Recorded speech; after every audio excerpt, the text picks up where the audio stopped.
What's up, world? Uko here from Better Therapy Now. So, what CBT techniques do I use with clients who suffer with depression or depressed mood? The number one thing that I do, the very first meeting when I meet with them, is I do a daily schedule that's a also a mood chart. So, what I ask them to do is to list everything they did the day before, from the time they woke up to the time they went to sleep, hour by hour, and then list a ranking, a mood ranking with each activity from one, meaning they didn't like the activity, it totally sucked, to five, it was the greatest activity they've ever done. And what I'm trying to assess is their level of behavioral activation.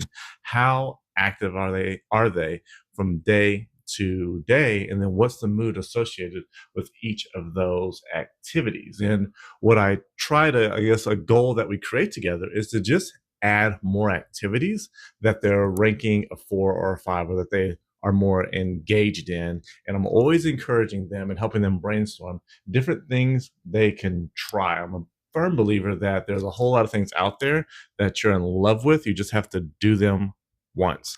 The next two things are really just, I guess, perspectives that I educate them on.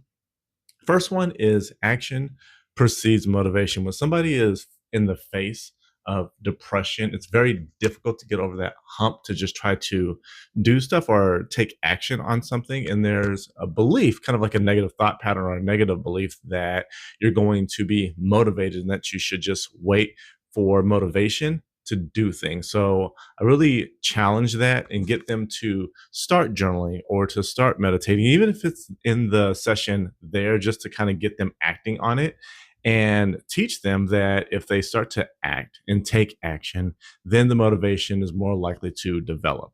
A lot of the times we'll make coping cards saying things that are action oriented, or action oriented phrase, things like just do it, like Nike's phrase, or I have to accept that depression is stealing my motivation. And if I act, then I'll be motivated. But things like that, that just challenge that resistance to act. And then the last thing that I really, well, not the last thing, but the next thing that I talk to them about is the perspective that success is in the doing or the trying, not in the, I guess, accomplishment of the goal or anything like that.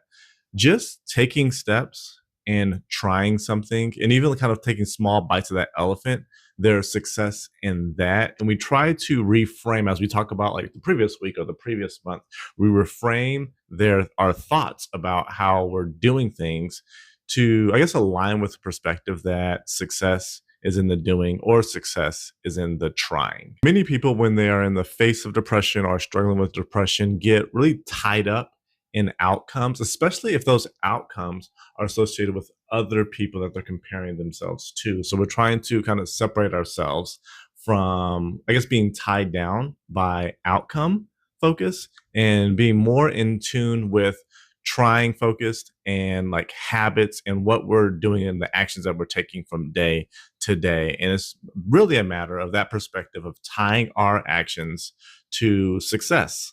I am Uko from Better Therapy Now. Thank you for watching, and I'll see you next time.